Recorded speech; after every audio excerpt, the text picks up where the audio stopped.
All right, today this is a 2018 Challenger Hellcat. This is a wide body in this orange red.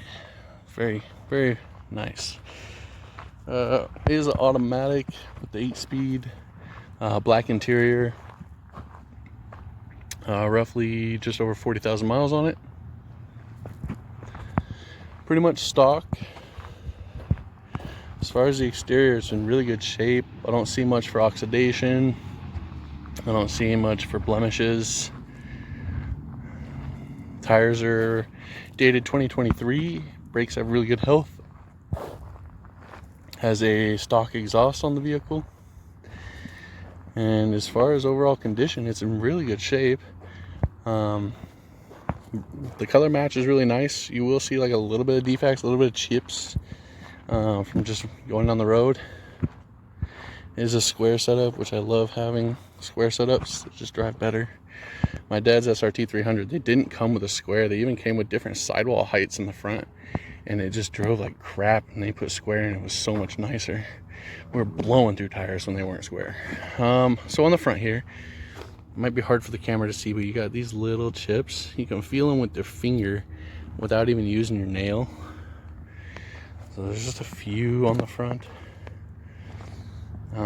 Real light ones. It's kind of hard to touch these up with these cool colors because you don't get it like perfect. A little bit of the PPE peeling down there. You got a close-up picture for you as well on the still images. Lights and everything work as intended. Yeah, good looking car. Really like it. We're just gonna keep moving through the inspection. All right, we're going to start off with the engine bay. I always try to leave it off for the start of it so you can hear me. Overall, fluids are in really good shape. This has been through recon, so they just did an oil change on it. Fluids are all checking out really good. Now, you do have coolant for the blower and then coolant for the engine. Like, there's a water to air cooler here. Hoses hook up back there. All of the fittings, everything looks really good. Fluid's really vibrant. I would do these at the same times just to stay on top. Like, that's really vibrant and this is less vibrant. Now, I know the Mopar coolant is every 10 years. You're right about that 8-year mark. You're not going to get there on mileage in that time unless you plan on road tripping this every day. But just pay attention to it by time.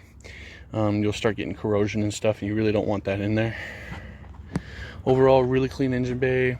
The belt ribs are really nice. No cracks, no hazing. Accessory drive's really dry. So, no real like build up with the breather system or anything like that. You can see where they didn't do like the greatest clean, so no build up with the breather. It's always good. So now we're gonna set the camera down. Just kind of bear with it. I'm gonna do a quick startup, and then I'll do a couple quick yanks so you can hear the blower noise and everything. Let's see if I can get there. There we go. I'll be right back.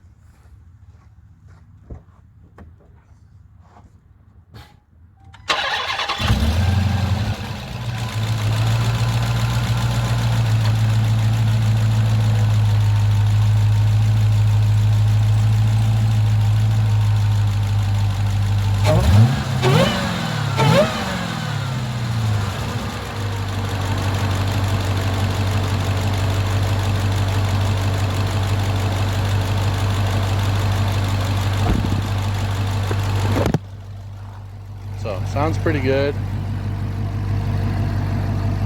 It has like that normal Hemi tick just because of how flat these V8s are getting. You got to get that oil pressure up a little bit, but it's not like that tapping sound that when these have the lifters go out, you can tell that's more of a tap. This is just a, you know, like a valve drain flutter. I don't know, I've been around enough. I guess I just hear the difference. So it sounds really good. Pulls good. Cruise is good. Very quiet when it's cruising. I did have the red key for the drive, so she was a little pepped up for it and did great.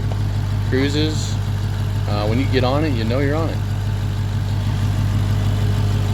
This does have service only transmission, so no dipstick or anything up here.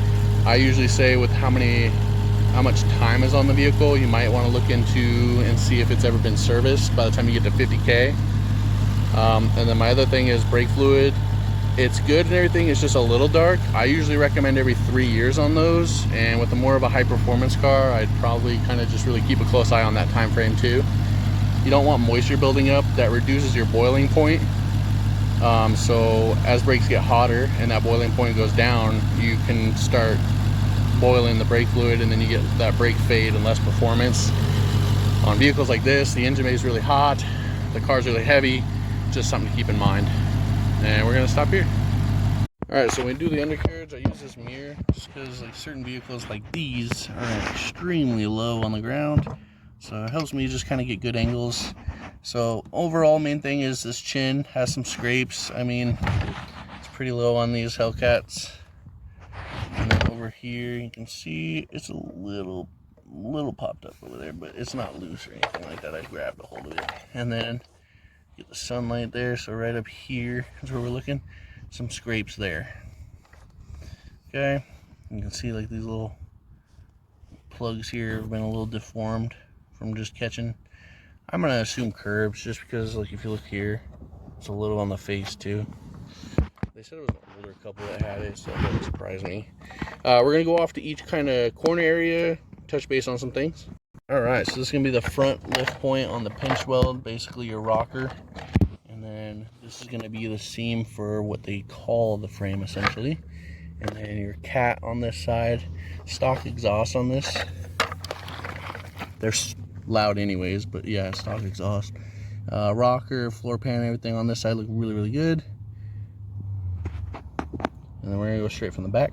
All right, so all the way at the back, this is gonna be your floor pan where your spare or the subs and everything are sitting. All still looks good. And then your mufflers, like I said, stock exhaust. Diff and everything looks really dry, nice and tight. Again, same deal here. All right, and then we're gonna go off to the other side real fast. So passenger side on the rear corner now, we're gonna look forward on this rocker. So again, floor pan's in really good shape. These little pucks, I always try to make sure they're not ripped off or anything. You're supposed to be lifting here, but some people choose to lift on those, and that's not what they're really actually intended for. My dad has an SRT 300. I don't know how many battles he's been through for that. So up here, see your cat on the passenger side. This thing will focus. Let's focus on that.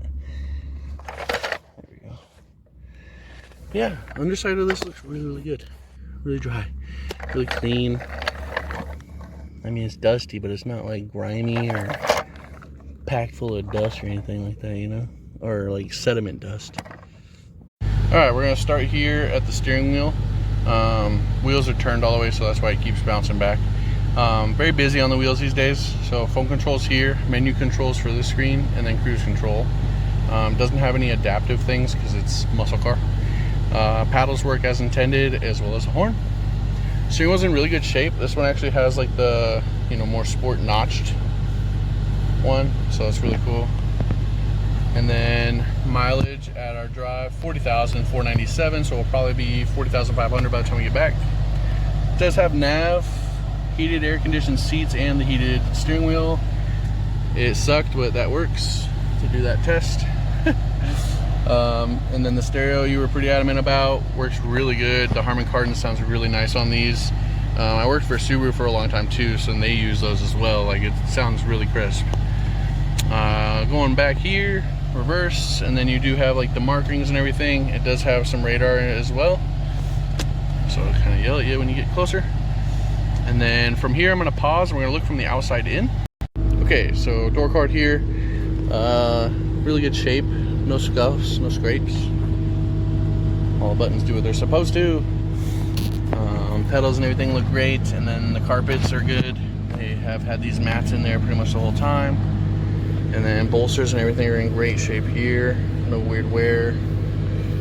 Just a little bit, let this focus. You can see like a little bit of rub on the leather, so kind of a slide in and out scenario here, but still doing good. I'm gonna pause here, swap sides.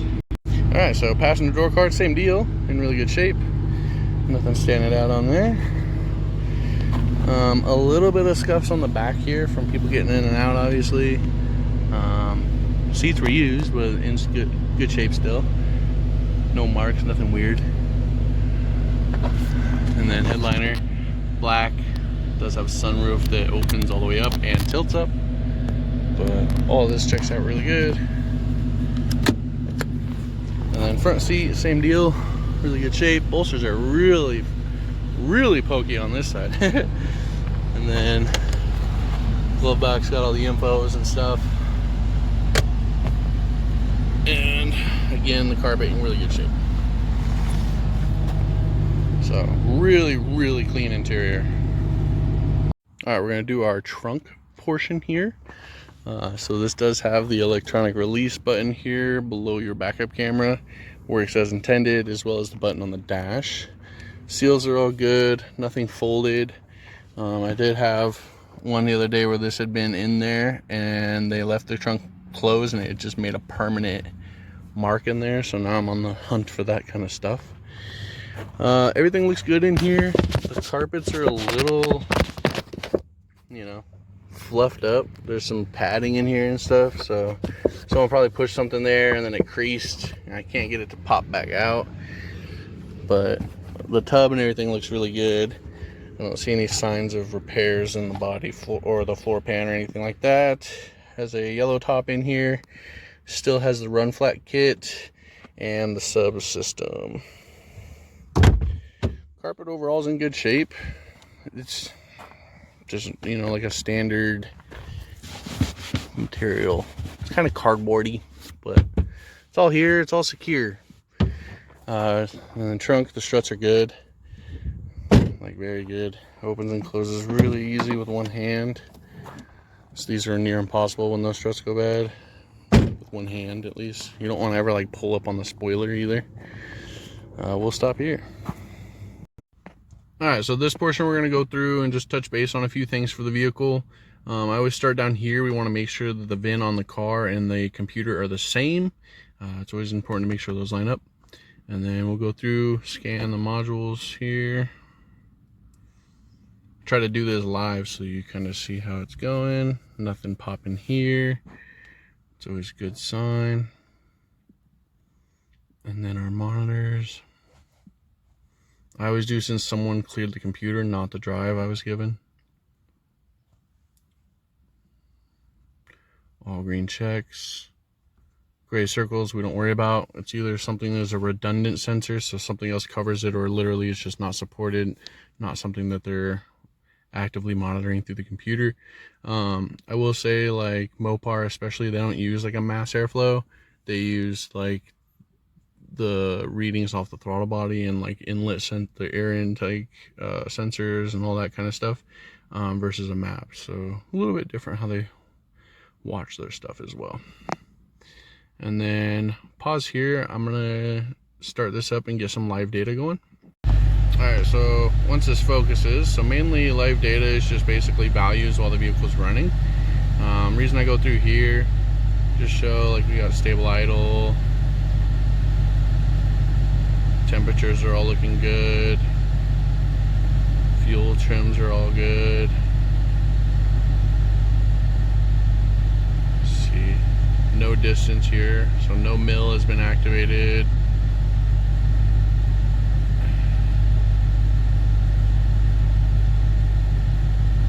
So I did find those, but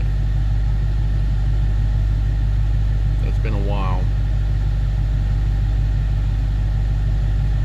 And then let's go here. So this is your charged air, right? So this is a cooler for the basically the supercharger.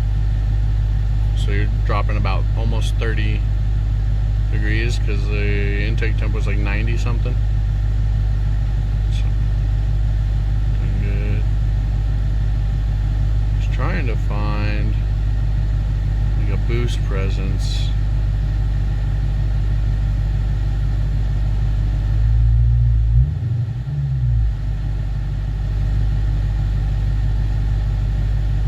Yeah, Alright, so from here, everything's checking out really good. We don't have any data coming back that causes concerns. We don't see anything for misfires or any kind of demand of timing or anything like that. So looking good here.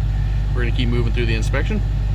Alright, so we're gonna go through our conclusion real fast. I was kind of trying to stance these up, make it look real nice and kind of tough.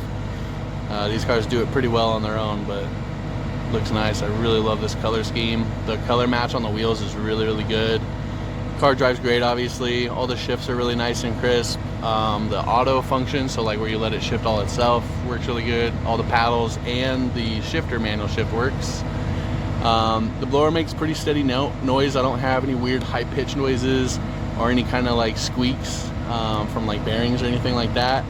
Belts and everything were in really good shape, and then all the connectors look pretty untouched. None of the lock tabs ever look like they've been pulled on or pressed. As far as exterior, it's pretty much immaculate. Love this color. Thanks for letting me check this out for you guys. Sucker for orange. My dad has an SRT 300, so it's always been a thing for him, you know, with these Hellcats, because they didn't get that option. Here, there's just a couple chips that you can feel with your finger on the front. A little bit of PPE that I pointed out that's kind of peeling on there.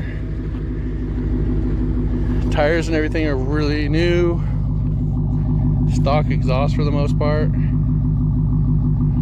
Well, I mean, it is, but Hellcats are just built different. A little scratch here. Top's pretty much a mirror surface. The paint itself, I don't know if the camera will pick it up, you get a little bit of like micro scratches from brushes and stuff. Good paint correction to get rid of that. Look prime. This does have the PPE along the bottom half of the door as well. It does have the square for the wide body setup. And like I said, stock has the normal airbox in it even, so really clean. Low miles. Said it was an older couple that traded it in. Didn't do a whole lot of driving. Maintenance wise, I would only say you got stuff coming up by time. The brake fluid, probably want to get that checked out just by time. These are a high performance fluid, so transmission, you want to get that looked at around 50,000, just see what it's looking like. And then your cooling system for the engine, and then there's a cooling system for the blower itself. It's a 10-year system. This car's about 8 years old, so just keep that in mind. But really, really nice car. We'll stop here.